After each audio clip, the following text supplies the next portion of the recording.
Hello everybody and welcome to another episode of Mississippi. Gotta do the 4. 4? 1-1. It's a special edition.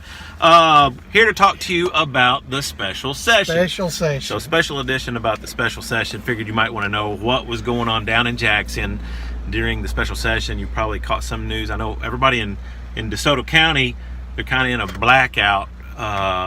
Sort of a news vortex, I guess. That's right. Or lack thereof of what's going on in Mississippi, since we're in the Memphis market. So we basically had 3 bills that we looked at down there. We'll touch on those just a little bit and just kind of let you know how that went, because we said we would post something about that. It lasted longer than we thought. Yeah. We were down there just a little bit longer than we thought. Some things had to be hashed out, and there was some good and some bad, and there's some really good. The diversion bill, Dan. Yeah, that was the biggie. Basically, just to give you an idea, the diversion of the. That's okay. I'll pause it, y'all. Okay, they'll call back. It's the NRA. I'm already a member. Yeah. Yeah, I've already given my money. Yeah, Quit calling me already. They call me all the time. I know it. So, anyways, the diversion is the special tax use tax collections.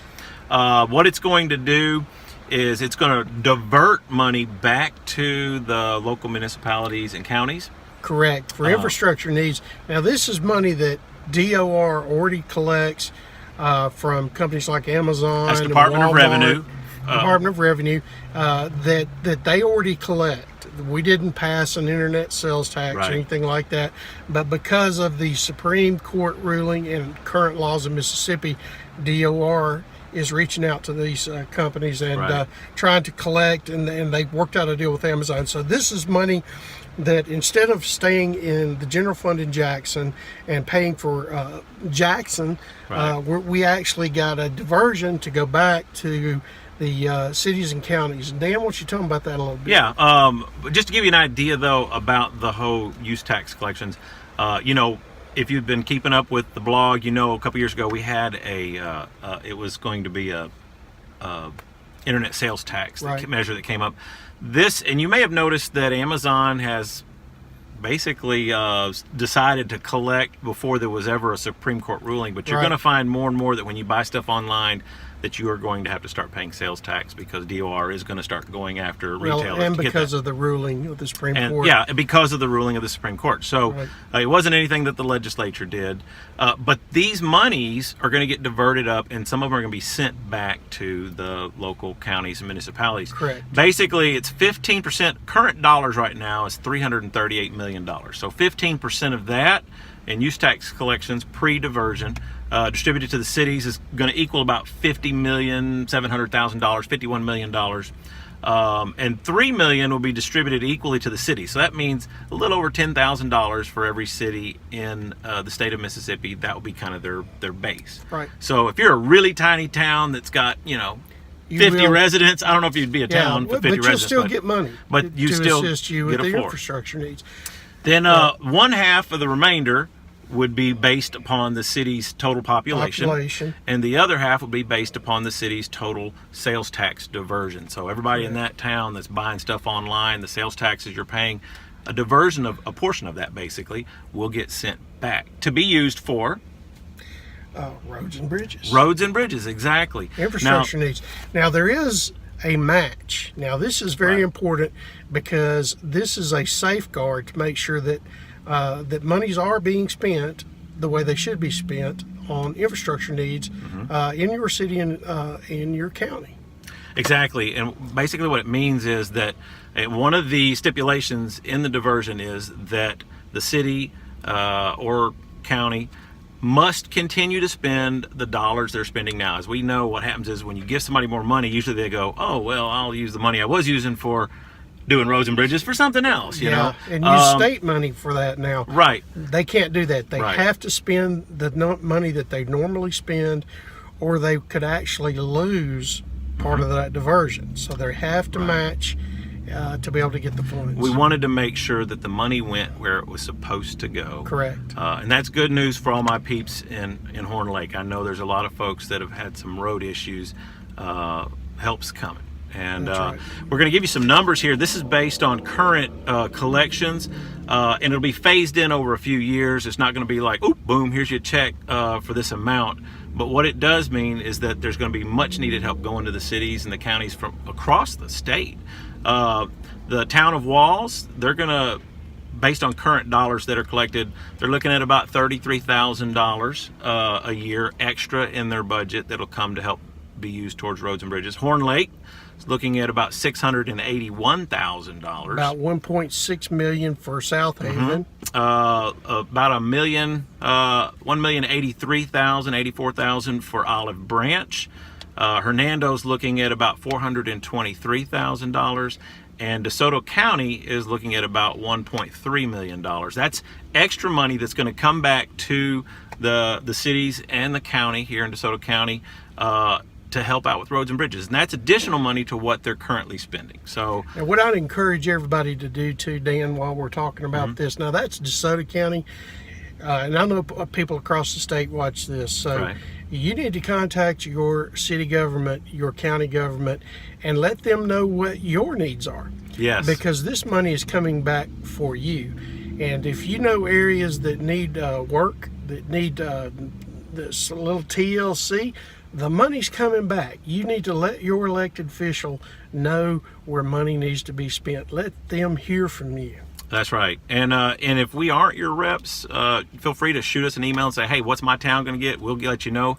Or contact your rep or senator, and they can pass that on to you. Because they're all excited to let you know, too. That's right.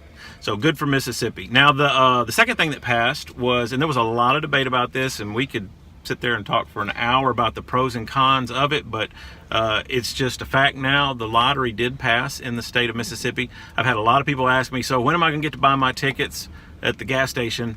There's a bit of a lead time for that. It's going to be 2 or 3 years. It'll take a while to implement. They'll have to hire a board, a lottery board, and that kind of thing. So it'll actually be appointed, excuse me, but it'll take a little time to implement, and they'll get them in your stores and everything where you can buy them.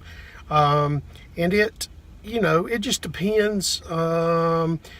You'll be really excited if you just wanted a lottery, no matter what, you got one. Right. But some of you probably saw my post. I went into some details about some of the issues with the lottery. You can go read that. It's all in there. Right. And so whether you're for it or against it, it's coming to Mississippi, and that is probably 2 or 3 years still out. So that can, if you're for it, that's how long it can be before you can buy the state.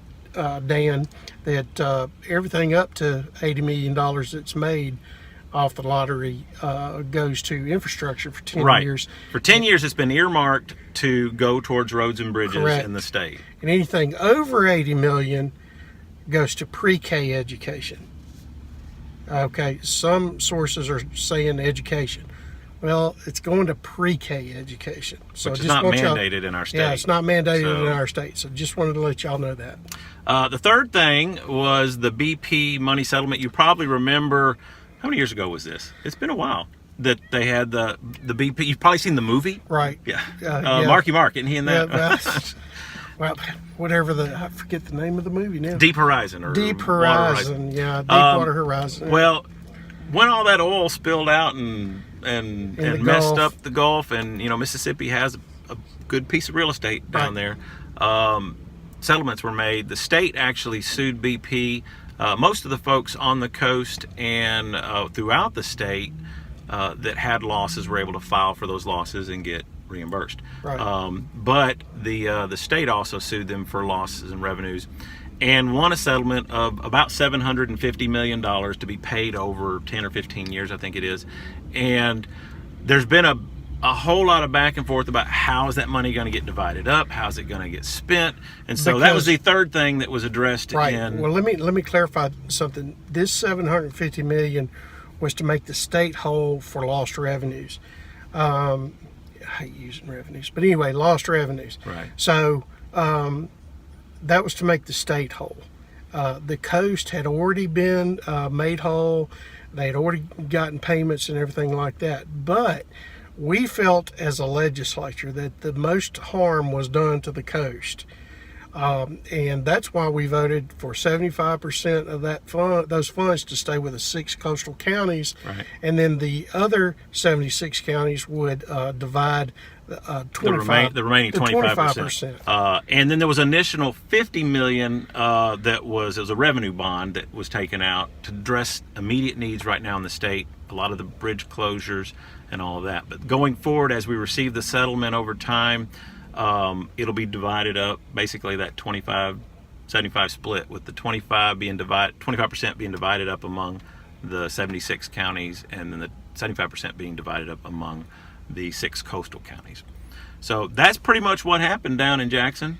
That's it. That's it. You're up to speed. You know what's going on. You probably noticed we're in a truck. You know, it seems to be the rage now. Everybody's doing like video blogs. Yeah, video. But we're responsible because nobody's driving. We're in this time. This time, we started doing that. We thought that's a bad example. We don't set a bad example. So we're actually in a parking lot doing video. Yep. Well, he's Diamond. I'm Silk. Yeah. And no, well, anyway, it's a joke. So we're glad you guys got a chance to watch the video, get to catch up on what's going on in Jackson. We're trying our best. Dan and I are really busy right now. The closer we get to session, the busier we get. I know. We actually had shot another video and I edited it down, but it was kind of out of date by the time I got it done, and we were waiting on special session, and we thought, you know what, let's not bother posting it. We'd just get them up to date, get all you guys up to date on what's going on in the state government and what happened in special session. So now you know. That's right. Stay informed, folks. We need y'all informed. We need you in the know. Oh, we also need you and everybody that you can talk to, twist arms, load up in your car, or whatever, to get out and vote on November the 6th. This is very important because Mississippi may wind up become the sort of the stomping ground, proving ground for who winds up taking Congress. It very well could come down to that. So DeSoto County has not historically had a great turnout when it comes to voting. We need everybody to the polls on November 6th. Across the state, we got to have you. We got to have you. So be sure and tell your mom, your dad, and anybody you know, if they're not registered to vote, you can go to the DeSoto County website, find out exactly how to get signed up and registered to vote. But you got to do it by October the 6th. So you got to be 30 days out from the actual election day. So get out and vote, and don't hesitate to reach out to either Steve or I if you have any questions about anything that's going on, or you need some representation. That's right. All right. Thanks for watching, guys.